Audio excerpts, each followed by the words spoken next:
guys, welcome back to my channel. So in the spirit of fall, I wanted to do a very fall, cozy, warm, like DIY. So today I'm gonna be DIYing a chunky knit blanket. Now I know this has been done before. You've probably seen it like all over the place on Pinterest. It's like very Scandinavian 2014, 15, I wanna say.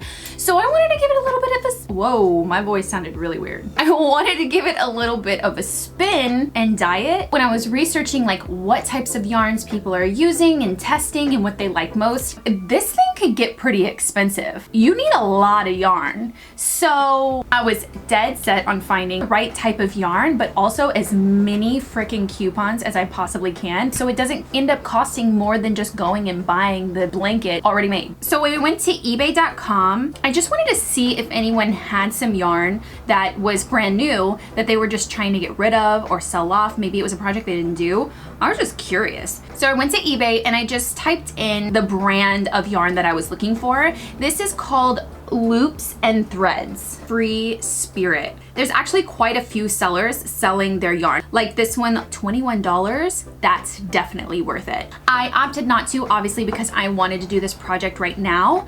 And I didn't want to wait for an eBay seller to ship it out. But if you have time, definitely look into that. I always get a lot of coupons from Michaels. So I picked up this Loops and Threads Chunky Luxe Big Yarn and I bought all they had. So I'm gonna make the biggest blanket I possibly can with the 4 of them. And if it's super tiny, it'll be for Kinsley. So when I started thinking about wanting to dye this project, I wanted a specific kind of fall color, really like a burnt orange clay color. So I went to ritdye.com and they have a color formula page where you can basically mix their dyes in tons of different ways to create the exact color that you're looking for. So the color that I wanted to do, Spice Root or Spice Route. So the formula for making this specific color is a 1/2 cup of Racing Red, a 1/2 cup of Peacock Green, and then a 1/4 cup of Frost Gray.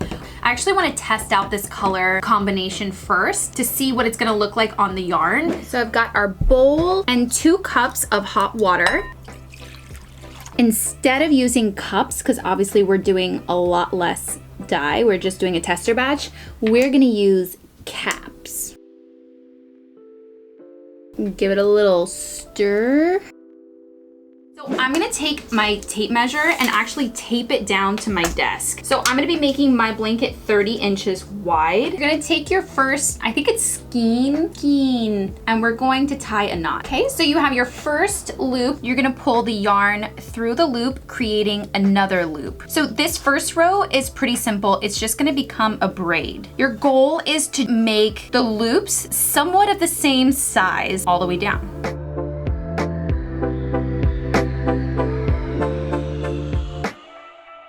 So when you get to your last loop at your desired measurement, we're gonna make a double loop. We're kind of gonna go up this way and back along the braid that we just made. And this is gonna be the first loop on the second row. So we're just gonna kind of shift our yarn over. For the next row, we're gonna be attaching it along the braided side. So we're gonna kind of create little bunny ears. So we're gonna pull through. Just making sure your loops are pretty much the same size. This to me is always the toughest row because you have to be careful not to pull some of the yarn from the bunny ear you just made into the new bunny ear. It gets really simple from here on out. We're basically gonna do the exact same thing, only this time we get to go through the loops and not that long braid. We're just gonna create another bunny ear and pull the yarn through that first loop, making the same size loop that we've been doing all along that first row.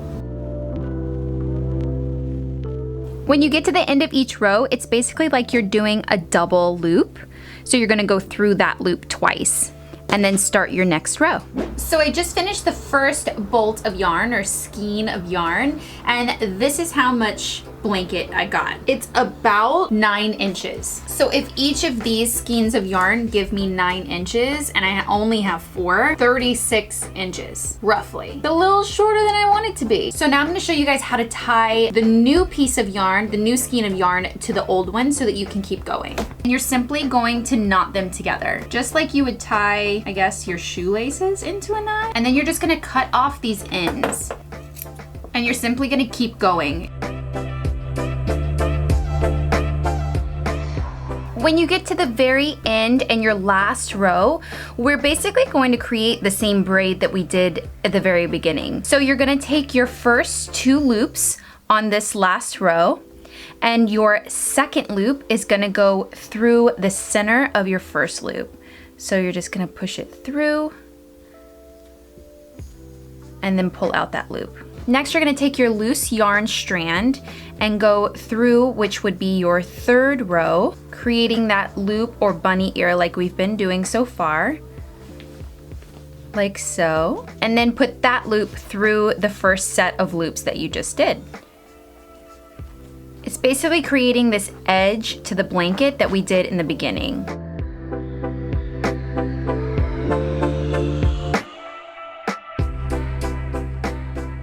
When you get to the very last loop, just pull that strand all the way through so it's not a loop anymore. And then you're just gonna tie a knot. I'm just gonna cut some of this excess strands off and then feed the tail through the side so it kind of camouflages it. Okay, so 3 Netflix movies later, we're done!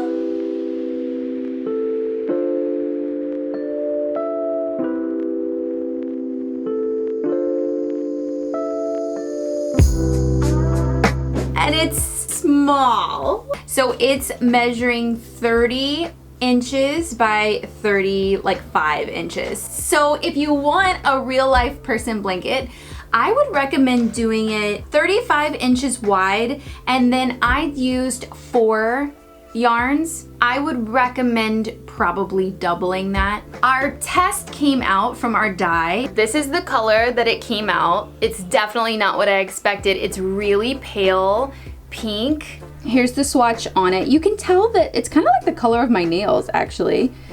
You can tell that it did dye it a lot. It is a lot different than the actual yarn in its natural state. But I don't know, it's not what I wanted. Every fabric and every fiber, like this is 100% acrylic, so everything's gonna take the dye differently. I don't know if we should dye it. I just spent so many hours doing this blanket, I would hate to ruin it at this point. So comment down below if you think that I should dye the blanket this color. So I hope you guys enjoyed this DIY, and if you did, definitely give this video a thumbs up below. I hope it gave you some inspiration on doing your own chunky knit blanket or chunky knit pillow. And if you guys are not already part of our DIY family, hit that subscribe button and the notification bell below. And I post new videos every week, so I will see you guys next week. Bye guys!